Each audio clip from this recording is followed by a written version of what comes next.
Fight fans, buckle up, because the MMA community has been rocked by a shocking scandal. As you know, this all started on a wrestling show, but it quickly spiraled far beyond the ring. Raja Jackson, the son of UFC legend Quinton Rampage Jackson, stormed into the spotlight for all the wrong reasons when he unleashed a brutal assault on pro wrestler Psycho Stu. The violent scene was caught live, spread like wildfire, and within hours it exploded. Police launched an investigation, the wrestling promotion condemned it, and Stu was rushed to the hospital. But the real storm came after. Fighters, analysts, and even celebrities weighed in, flooding social media with their reactions. From Sean Strickland's fiery defense, to Michael Bisping's demand for punishment, to Rampage's emotional words as a father, this scandal has become one of the most heated debates the MMA world has seen in years. The chaos unfolded at a KnockX Pro Wrestling event. Raja Jackson stormed the ring and delivered over 20 unanswered punches to Psycho Stu, who was already unconscious. Fans at ringside were horrified. Some thought it was part of the show, until they realized Stu wasn't moving. Security rushed in. Doug the Epic Malo physically pulled Raja away, and Stu was immediately hospitalized. Police later confirmed a felony battery investigation had been launched. What began as an ugly moment in a small wrestling promotion turned into a global story. And the MMA community was quick to react. First up, Sean Strickland. And of course, he didn't hold back. On X, Strickland shocked fans by defending Raja from prison time. Jackson's kid shouldn't go to jail. Prison should always be a last resort. I was arrested at 19 for 2 felony AGBIs. I would have spent 5 to 6 years in prison if the DA had its way. After 6 years in a cell coming out with nothing, being indoctrinated with gangs and violence, I guarantee I would have killed someone. There was one guy telling me about how he picked up a murder charge, and I remembered being impressed by him. That would have been my future. Instead, I plead and took 100 days jail or work release, a ton of anger management, and a decent amount of victim restitution. After a miserable 2 years of court, luckily a lawyer took my case for free because I didn't have a dollar to my name. Bottom line is, it's not about the person in prison, it's about who they become when they're out of prison, and I believe if I wasn't offered that deal, I would be dead today and more than likely would have resulted in someone else's death as well. My 2 cents? Rehabilitation over prison always. Fans went wild. Some praised him for being brutally honest about his own past, but others accused him of excusing violent behavior. Strickland's words ignited the first wave of heated debate. When it comes to controversy, few voices carry as much weight or as much sarcasm as Chael Sonnen. On his YouTube channel, Sonnen addressed the Raja incident head-on.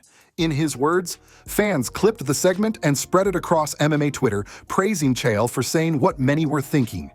Raja Jackson, Rampage's son. Now, let me just start out with a disclosure to you all that I know this young man, and I like him a lot. I don't just know him to be level-headed and calm, I know him to be quite polite. Now, I want to preface that because I don't think that will interfere with my ability to tell you what happened here, but this is a wildly complicated situation. Again, I'm giving you my perception, but I watched this thing 20 times before I made this video to you guys. While they were very stiff shots, not what we would call a working shot, it did not appear that Raja had lost his temper. It did not appear that these were being done out of anger. As much as, all right, I'm going to pick you up, I'm going to spin you in a 180, I'm going to bring you down in the middle of the cage, then just like a cage fight, I'm going to land a punch to either side.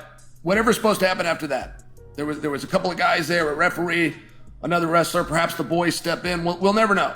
His blunt delivery, equal parts analytical and unforgiving, added real authority to the wave of backlash and reminded everyone that some lines in combat sports should never be crossed. Veteran fighter Matt Brown also shared his opinion about this incident. You know, if this was anybody other than Rampage Jackson's son, I don't think there'd be any empathy here at all. But we all love Rampage, and he's the man, you know, and the fact that he's his son, we're all sitting here like, bro, what the fuck, you know, and what do we think about this? You know, if it was just anybody else in the world, it'd be like, bro, throw that motherfucker, you know, in the cage and throw the key away, man. And that's probably what's going to happen to him. Brown's no-nonsense take matched the tone of the community. This wasn't entertainment anymore. Kevin Lee didn't waste time dressing it up. In his reaction, he simply said, "Hey man, dog gotta go to prison. I usually don't like to involve myself in other men's situations, but I feel I'm qualified to speak on this. And dog messed up. And if it's Rampage, I love Rampage. But Rampage, turn your son in. He got to go lay down for a little bit. Like, if it was my son, that's what I would tell him. I mean, you a grown man, bro. You can't condone that type of behavior, bro. You got to go lay down for a little bit. We'll get you a good lawyer. You ain't going to be in there forever. But you got to go lay down. I get it. He hit you in the head with a bottle beforehand. I get it. He shouldn't have did that. I don't condone that either. But to wait hours until the man was working, which we all understand, he playing a character and he was in character and he working, and then you sneak him. The clip went viral because of its simplicity. No analysis, no nuance. Just a verdict that matched what many fans already felt in their gut. Even boxing superstar Ryan Garcia weighed in, proving how far the story had spread beyond MMA.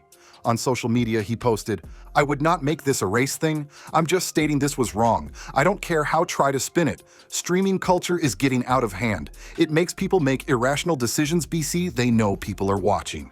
Needs to be a serious conversation about streaming culture. It's getting out of hand on what people are willing to do while on stream.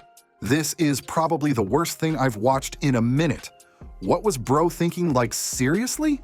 When figures outside MMA speak up, you know the scandal has broken into mainstream sports conversation. Inside wrestling, the reaction was equally explosive. Former WWE and AEW star Rusev condemned Raja's actions. Siko Stu didn't deserve that. We wrestle to entertain, not to seriously injure. Raja crossed a line that no professional should ever cross. And the man who intervened, Doug the Epic Malo, described the horrifying scene. He hit him over 20 times while he was already out cold. If I hadn't pulled him off, he would have killed him. Kids in the audience were screaming, traumatized. It was one of the worst things I've seen. Their words erased any doubt. This wasn't part of the show. It was real violence, and it left scars on everyone who witnessed it. On YouTube, creators jumped on the incident. The most viral came from the MMA guru, who went nuclear in a 40-minute rant. Raja Jackson is a dumb animal that belongs in a fucking cage for the next 30 to 40 years. End of discussion. That wasn't heat of the moment fighting. That was premeditated, and he enjoyed it. Harsh words, but they resonated with tens of thousands of fans who replayed the clip in disbelief. The story even caught the attention of YouTube's biggest star, Mr. Beast, who tweeted, "Dang man, this hurts to see, especially because I read he was a veteran that used wrestling as an outlet to get over PTSD. Genuinely, if anyone connected to him knows of a way I can help, please reach out. If his kid is a fan, or I can help with hospital bills, IDK, but I'll help." When someone like Mr. Beast comments, it's not just an MMA or wrestling scandal anymore, it's global news. And finally, the most personal reaction came from Raja's father, UFC legend Quinton "Rampage" Jackson. Live on Kick, Rampage froze when shown the footage and asked, "Is Raja in trouble? What the fuck did he do?" He cut the stream immediately. Later on Instagram, he clarified with an emotional post, "It was bad judgment and a work that went wrong. Raja had a concussion days ago. He had no business wrestling. I don't condone his actions at all. I'm concerned for his health and for Mr. Smith. I'm praying for both. I apologize to everyone affected." Rampage's reaction was raw, part fatherly concern, part accountability. It showed the tragedy of a fighter's family being dragged into public scandal. From Strickland defending rehab, to Bisping demanding charges, to Garcia and Mr. Beast joining the outrage. This wasn't just an isolated incident. It became a mirror for combat sports. It raised questions about accountability, discipline, and how fighters should be judged outside the cage. Some argued Raja deserves prison. Others said he needs help. But everyone agreed. This crossed a line that can't be ignored. So where does this story go next? Raja Jackson is under police investigation, Siko Stu is recovering, and the MMA community is still fiercely divided. Some see this as unforgivable, others see it as a chance for redemption. And with Rampage himself stepping in, this scandal now has layers far beyond one violent act. What's certain is this: The MMA world won't forget this incident anytime soon, and the next updates could change everything.